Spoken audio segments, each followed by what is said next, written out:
Hello, and welcome to the Phantom 4 RTK tutorials. In this video, we'll teach you how to use Network RTK. Get your Phantom 4 RTK ready and practice alongside us. You need to prepare a Phantom 4 RTK unit, a 4G SIM card, a Phantom 4 RTK remote controller, and several charged batteries. Begin by inserting the 4G SIM card into your remote controller. Power the RC on. Tap to launch the DJI GS RTK app. Enter the menu bar on the left. Click the settings icon and then select Network Diagnosis to make sure the network is functioning properly. Please follow the steps to activate your service. Return to the GS RTK app's main screen and select Fly at the bottom left of the app. This will show a direct camera view from the Phantom 4 RTK. Tap on the three dots in the top right corner to enter the settings menu.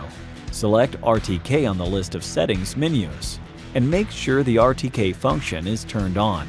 Select Custom Network RTK under the RTK signal method. You can connect to your desired network by entering the corresponding server, port, account username, and password. Once entered, the confirmation process will begin.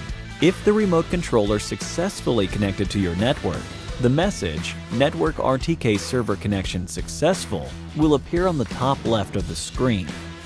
Returning to the camera view, you can similarly confirm that it is working by checking the RTK icon next to the satellite number indicator.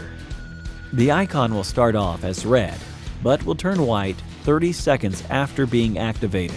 If the icon continues to stay red, please review the process and see if any information was input incorrectly.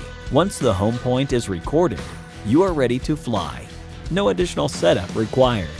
Once you're connected, the home point will record and you can start your mission. Thank you for watching. Stay tuned for more Phantom 4 RTK tutorials.